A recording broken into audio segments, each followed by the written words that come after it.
Hello, good morning, शुभ सकाळ. तर मी रवीना स्वागत करते तुमच्या स्वरा यूट्यूब चॅनलवरती. तर आज मी या व्लॉगमध्ये तुम्हाला दाखवणार आहे की मार्गशीर्ष महिन्यातल्या गुरुवारची पूजा. तर आज आहे शेवटचा गुरुवार. तर आता माझे देव घासून झालेले आहे आणि देवपूजा पण झालेली आहे. आता आपण पूजा मांडणी कशी करायची ती बघूया. मला दाखवते आता मी पूजा कशी मांडणार आहे. तर चला सुरू करूया. तर मी इथे तांब्यामध्ये 1 रुपयाचा कॉईन, सुपारी, मंजुळा, तुळशीची फूल आणि हळदी कुंकू टाकलेलं. तर मी तुम्हाला मार्गशीर्ष गुरुवार पूजेबद्दल थोडी माहिती सांगणार. मार्गशीर्ष महिन्यात येणारा गुरुवार हा दिवस देवगुरु बृहस्पती यांना समर्पित असतो आणि बृहस्पती ग्रह हा ज्ञान, समृद्धी, सुख, विवाह, संतती आणि भाग्य यांचा कारक मानलेला जातो. म्हणूनच या दिवशी पूजा केल्याने घरात सकारात्मक ऊर्जा, शांती आणि समाधान मिळते असे मानले जाते. मार्गशीर्ष गुरुवार पूजेमध्ये भगवान विष्णू, लक्ष्मी माता आणि बृहस्पती देव यांची सुद्धा पूजा केली जाते. या दिवशी व्रत, पूजा, कथा आणि नैवेद्य केल्याने घरातील अडचणी दूर होतात, आर्थिक स्थैर्य येते आणि मनाला शांतता मिळते अशी श्रद्धा आहे. विशेष म्हणजे ही पूजा खूप फलदायी आहे आणि आशीर्वाद देणारी सुद्धा मानली जाते, कारण ती श्रद्धा, संयम आणि भक्तीने केली जाते. मनापासून केलेली ही पूजा भक्तांच्या इच्छा पूर्ण करते असे सुद्धा मानले जाते. आणि मार्गशीर्ष गुरुवार पूजा आपल्याला धैर्य, सकारात्मक विचार आणि ईश्वरावर विश्वास ठेवायला शिकवते. मार्गशीर्ष महिना हा खूप पवित्र आणि शुभ मानला जातो. भगवद्गीतेमध्ये सुद्धा श्रीकृष्णांनीही या महिन्याचे महत्त्व सांगितले आहे. या महिन्यातील गुरुवार हा दिवस देवगुरु बृहस्पती यांना समर्पित असतो. आज माझं मार्गशीर्ष महिन्यातल्या गुरुवारचं उद्यापन आहे आणि म्हणून मी आज खास नैवेद्य सुद्धा बनवणार आहे आणि बायकांना सुद्धा हळदी कुंकवासाठी बोलवलेलं आहे. ते सगळं मी तुम्हाला या व्लॉगमध्ये नक्की दाखवणारच आहे. तर आता मी इथे पूजा मांडणी करत आहे. तर रांगोळी आता माझी बऱ्यापैकी पूजा मांडून झालेली आहे आणि आता मी इथे रांगोळी काढत आहे. आणि पूजा म्हटलं की भरपूर काही असतं आणि त्यात जर घरात छोटं बाळ असेल तर बापरे, मध्ये हे करा, मग परत त्याला बघा, मग त्याला काय पाहिजे, हवं नको ते बघा आणि मध्ये मध्ये मग परत इकडे या, हे चालूच असते. तर आता इथे मी माझं सगळी पूजा झालेली आहे मांडून आणि आता मी दिवे लावते आहे इकडे. आमच्या स्वरू इथे स्वरांची पण आंघोळ झाली आहे आणि स्वरांच्या पूजासाठी बसलाय माझ्या बरोबर. हो ना बेटा? आता तू काय करणार शोना? पूजा करणार, अजून आरती करणार ना? करणार?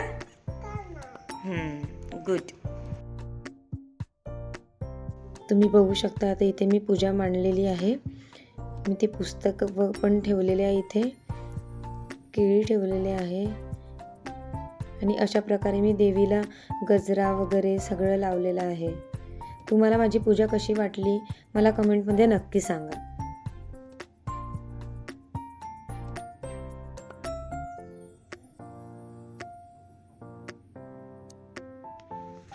घरात पूजा वगैरे मांडली की घरात एकदम प्रसन्न वाटतं. श्री महालक्ष्मी द्वादश नामावली. प्रथमं भारती नाम, द्वितीयं तु सरस्वती, तृतीयं शारदा देवी, चतुर्थं वाहिनी, पंचमं जगति ख्याता, षष्ठं माहेश्वरी तथा सप्तमं तत्तु कौमारी, अष्टमं ब्रह्मचारिणी, नवमं विद्याधात्री, दशमं वरदायिनी, एकादशं रुद्रघंटा, द्वादशं भुवनेश्वरी. एतानि द्वादशो नामानि यः पठ्येच्छुनयादपि न च विघ्नं भयं तस्य सर्वसिद्धिकरं तथा. ओम ऐं श्री महालक्ष्मी देवी नमः. ओम श्री महालक्ष्मी देवी नमः. ओम श्री महालक्ष्मी देवी नमः. ओम श्री महालक्ष्मी देवी नमः. ओम श्री महालक्ष्मी देवी नमः.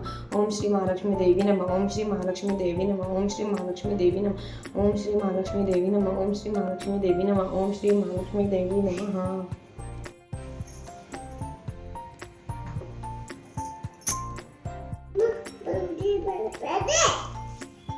काय म्हटलं तू देवी मला? ॲपल दे. मला बुद्धी दे, मला ॲपल दे. तर इथे माझी साबुदाणा खिचडी बनवून झालेली आहे आणि आता मी थोडासा फराळ करते आणि इकडे माझा स्वरान जेवण करतोय स्वतःच्या हाताने. व्हेरी गुड बेटा. भाजी कशी झाली? छान झाली. तर इथे मी कुकर लावलेला आहे आणि इकडे गाजर हलवा शिजवायला ठेवलेला आहे. आणि त्यानंतर मी पटपट कणिक मळली आणि भाजी पण फोडणी टाकली आणि अशा प्रकारे माझा पटकन स्वयंपाक पण झाला. आणि मग मी नैवेद्य दिलं देवाला. आणि इथे हळदी कुंकवाला ताई वगैरे आलेली आहे आणि ताईची आई पण आलेल्या होत्या.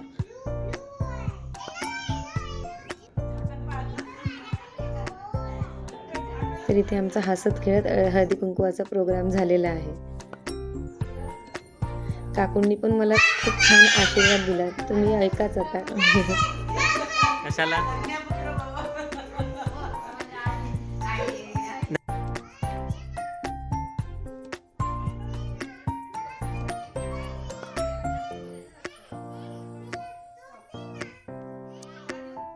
आता माझा हळदी कुंकू झालेला आहे आणि आता आम्ही बसलो जेवायला.